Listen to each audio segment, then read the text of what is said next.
దాదాపు కొన్ని నెలలుగా రాజకీయాలకు, మీడియాకు దూరంగా ఉన్న వైఎస్ఆర్సీపీ నాయకుడు, గుడివాడ మాజీ ఎమ్మెల్యే కొడాలి వెంకటేశ్వరరావు నాని తిరిగి ప్రజల ముందుకు రావడం ఇప్పుడు ఆంధ్రప్రదేశ్ రాజకీయాల్లో హాట్ టాపిక్గా మారింది. గుండె సంబంధిత బైపాస్ సర్జరీ కారణంగా తప్పనిసరిగా విశ్రాంతి తీసుకున్న ఆయన కోలుకున్న తర్వాత మళ్లీ ప్రత్యక్ష రాజకీయాల్లోకి అడుగు పెట్టడానికి సిద్ధమవుతున్నారనే వార్త వైఎస్ఆర్సీపీ శ్రేణుల్లో ఉత్సాహం నింపుతుందంటే, అధికార కూటమిలో మాత్రం ఒక రకమైన వణుకు మొదలైంది. వైఎస్ఆర్సీపీ అధికారంలో ఉన్నప్పుడు మాజీ ముఖ్యమంత్రి జగన్మోహన్ రెడ్డి అత్యంత నమ్మకస్తుడిగా, పార్టీ వాయిస్గా, ప్రతిపక్షాలకు ధీటైన సమాధానం చెప్పే నాయకుడిగా కొడాలి నాని పేరు పొందారు. ఆయన నోరు తెరిస్తే కూటమి నాయకులకు నిద్ర కరువయ్యేది. పదజాలం విషయంలో విమర్శలు ఉన్నా వైఎస్ఆర్సీపీ అభిమానులు, ముఖ్యంగా యువతలో ఆయనకున్న ఫాలోయింగ్ అపారం. ఆయన మాటల్లో నిప్పులు, దూకుడు పార్టీకి బలంగా నిలిచాయి. ఎన్నికల ఓటమి తర్వాత అనారోగ్యం కారణంగా ఆయన పూర్తిగా సైలెంట్ అవ్వడం కూటమికి కాస్త ఊరటనిచ్చింది.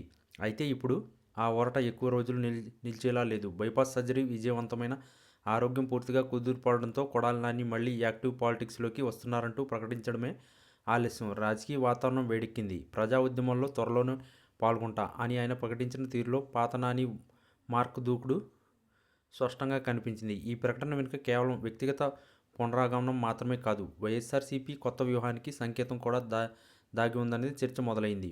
రాష్ట్రంలో అధికార కూటమి అధికారంలోకి వచ్చి కొంతకాలం గడిచినా ఎన్నికలకు ముందు ఇచ్చిన హామీలు అమలు తీరుపై విమర్శలు మొదలయ్యాయి. ఈ సమయంలో నాని లాంటి ఫైర్ బ్రాండ్ నాయకుడు పూర్తి స్థాయిలో ప్రజల్లోకి వస్తే ప్రభుత్వానికి నిలదీయడంలో, ప్రతిపక్షం పాత్రను సమర్థవంతంగా పోషించడంలో వైఎస్ఆర్సీపీకి కొత్త బలం చేరుకోవడం ఖాయం. ముఖ్యంగా ఆయన తన నియోజకవర్గం గుడివాడ నుంచే కాకుండా రాష్ట్ర వ్యాప్తంగా కూటమి నాయకులను టార్గెట్ చేసి ప్రసంగిస్తే వైఎస్ఆర్సీపీకి కావాల్సిన మైలేజ్ దక్కుతుంది. కొడాలి నాని ప్రెస్ మీట్ పెట్టబోతున్నారనే వార్త వినగానే కూటమి నాయకులు తమ పాత అనుభవాలను గుర్తు చేసుకుని ఉలిక్కిపడడంలో సందేహం లేదు.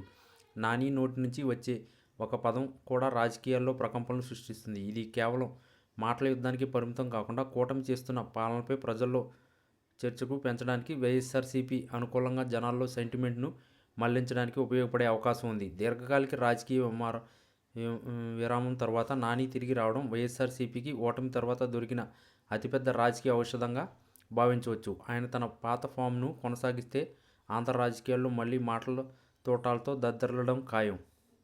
ఈ వీడియో కనుక మీకు నచ్చినట్లయితే please like, share and subscribe channel. మరిన్ని వీడియోస్ కోసం మా ఛానల్ని సబ్స్క్రైబ్ చేయడం మాత్రం మర్చిపోకండి. మీ ఫ్రెండ్స్, ఫ్యామిలీస్కి ఈ వీడియోని షేర్ చేయండి.